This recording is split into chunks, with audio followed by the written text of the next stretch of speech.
আজ আমার ছেলে বাংলা প্রাইভেট পড়া শেষ করে আসার সময় 1 কেজি 800 গ্রাম চিকেন নিয়ে এসেছে। ওর সঙ্গে এসেছে প্রান্তিক, বিতান, রিতম আর পাপ্পু। আমি খুব খুশি।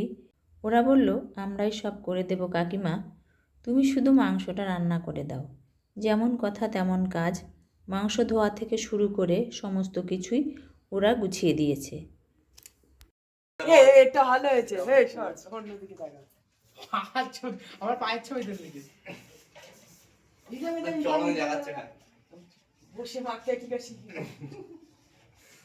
দেখ। এই তোমাকে কিন্তু সত্যি বেশি নরম হয়েছে নাকি? দেখি। কি না ভাতিটা কেমন হয়েছে? প্রাণ দাঁড়া। আমার হাতটা কয় ফুলে টাকা আঙুল হবে।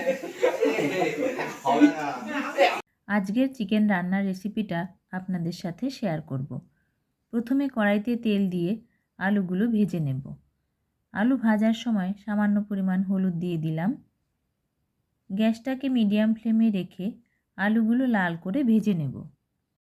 আলুগুলো লাল করে ভেজে নিয়েছি, এবার একটা পাত্রে তুলে নেব। এই তেলের মধ্যে আরও 3 টেবিল চামচ তেল দিয়ে দিলাম। দিয়ে দেব আধা টেবিল চামচ গোটা জিরে। জিরেটা 30 থেকে 40 সেকেন্ড নাড়াচাড়া করে গোটা গরম মশলা থেতে করে নিয়েছি, সেটা দিয়ে দিলাম। 10 সেকেন্ড মতো নেড়ে চেড়ে 2 বড় সাইজের পেঁয়াজ কুচি দিয়ে দিলাম। সামান্য লবণ দিয়ে দিলাম। এবার হাই ফ্লেমে 4-5 মিনিট ভেজে নেব। ছেলেরা কাজে ব্যস্ত ছিল বলে ওদের কাজের ভিডিওগুলো কেউ করেনি। পেঁয়াজটা হালকা লাল করে ভেজে নিয়েছি। এবার বড় সাইজের একটা পেঁয়াজ বাটা দিয়ে দিলাম। হাই ফ্লেমে পেঁয়াজ বাটাটা 3 থেকে 4 মিনিট ভেজে নেব। এবার 2 টেবিল চামচ আদা রসুন বাটা দিয়ে দিলাম। আদা রসুন বাটাটাও 2 মিনিট হাই ফ্লেমে ভেজে নেব। 8 থেকে 10টা চেরা কাঁচা লঙ্কা, 2 টমেটো কুচি দিয়ে দিলাম। হাই ফ্লেমে টমেটোটাও 2 মিনিট ভেজে নেব। 1.5 টেবিল চামচ জিরের গুঁড়ো দিয়ে দিলাম। 1 টেবিল চামচ ধনের গুঁড়ো, 2 টেবিল চামচ শুকনো লঙ্কার গুঁড়ো আর সামান্য পরিমাণ জল দিয়ে দিলাম। 1 টেবিল চামচ হলুদ দিয়ে দিলাম।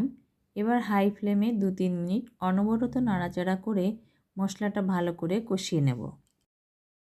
মশলাটা কষানো হয়ে গেলে ধুয়ে রাখা চিকেনটা দিয়ে দিলাম। এবার দেব স্বাদমতো লবণ। হাই ফ্লেমে এবার চিকেনটা নাড়াচাড়া করতে থাকব। দেখুন, নাড়াচাড়া করতে করতে চিকেন থেকে অনেকটাই জল বেরিয়ে এসেছে। মাংসের পরিমাণটা বেশি বলে আজ আর ঢাকনা দিয়ে কষিয়ে নিলাম না, তবে আমি প্রায় 6 থেকে 7 মিনিট কষিয়ে নিয়েছি। এবার ভেজে রাখা আলুটা দিয়ে দেব। চিকেন থেকে যে জলটা বেরিয়েছে, হাই ফ্লেমে নাড়াচাড়া করতে থাকব যতক্ষণ না জলটা শুকিয়ে আসছে। জলটা প্রায় শুকিয়ে এসেছে। এবার ঝোলের জন্য পরিমাণ মতো গরম জল দিয়ে দেব। আধা চামচের একটু বেশি লবণ দিয়ে দিলাম। 10 সেকেন্ড মতো নাড়াচাড়া করে ঢাকনা দিয়ে ঢেকে রান্না করব হাই ফ্লেমে 10 থেকে 12 মিনিট। মাঝে একবার ঢাকনা সরিয়ে নাড়াচাড়া করে দিলাম। 10-12 মিনিট পর ঢাকনা সরিয়ে নিলাম। সানরাইজের গুঁড়ো গরম মশলা দিয়ে দিলাম আর দেব অল্প পরিমাণ রোস্ট করে গুঁড়ো করে নেওয়া কাসুরি মেথি। সবশেষে 10 থেকে 15 সেকেন্ড নেড়েচেড়ে নামিয়ে নিয়ে গরম গরম লুচির সাথে পরিবেশন করব।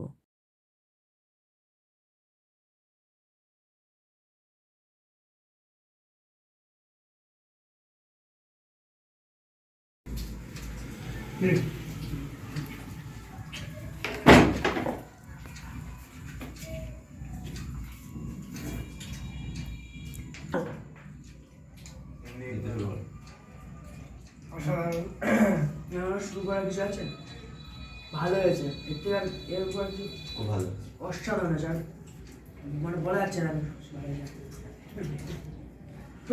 বিতান কিছু বল, এদিকে তাকিয়ে কেমন রান্না হলো বল ভাই। রিতম, তুই যে এত কষ্ট করলি, তুই একটু বল। ভালো হয়েছে খেতে। নিচে লুচি করলাম, নিজেই ভাজলাম, করলাম তো না বল ডায়লগটা বানালাম না, লুচি ভেজেছি, ভাজলাম, রান্না করলাম, খেয়ে নিলাম। খোঁজা কথা দিতে এরকম ডায়লগ দিলে আমরা দিতে পারবো না, মানে খেলছিলাম।